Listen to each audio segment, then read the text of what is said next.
What's going on, YouTube? What better day to do an exhaust video than a day where it's piss poor raining outside? Well, it's not too bad now. A little bit earlier it was downpouring, so I got a little break in it, and I'm gonna give you a little exhaust video. Now, this is the Freedom Performance exhaust. It's the Shorty.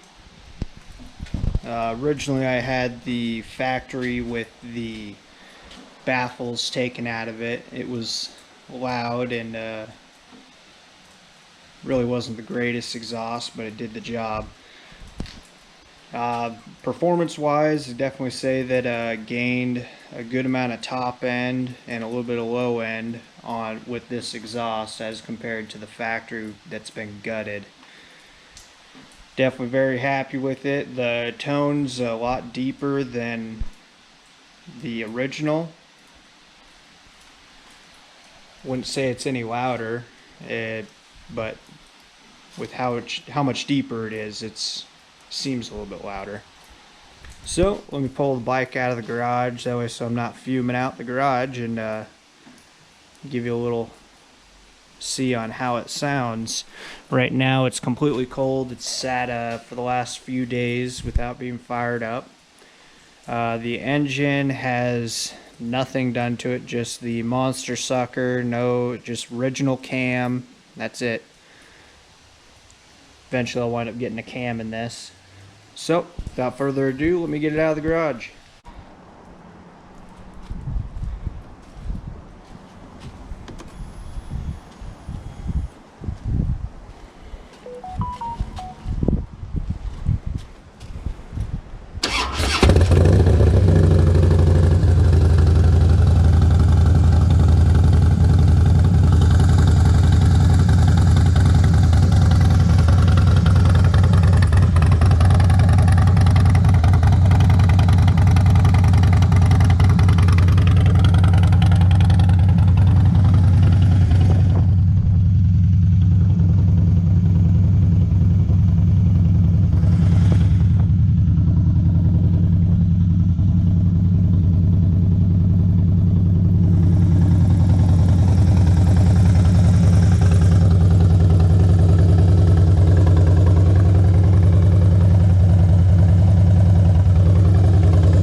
Alright, so I got it back in the garage, kind of letting it cool down, check over a couple things.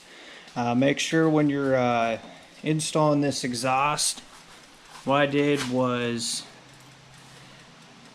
your head flanges, wind up, put the nuts on and leave it loose, and then kind of line up. Get those nuts on, and then before you wind up tightening up everything, so you kind of tighten it up in sequence. What I found worked out the best was getting those just kind of hand tight, and then torquing the head flanges, and then going back and torquing the brackets. Make sure that you use some blue Loctite when you're connecting on the bracket onto your transmission here.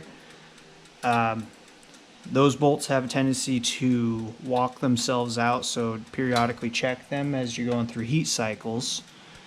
If those walk out, you'll wind up leaking on your transmission, and you'll wind up having to completely pull your transmission's internals out just to replace that gasket. So make sure those stay tight. I was able to do it without getting any leaks, so I'm pretty sure you can as well. This is a don't be cheap thing. You know, you go out and you spend $1,000 on an exhaust, and for some strange odd reason these companies don't send it with exhaust gaskets.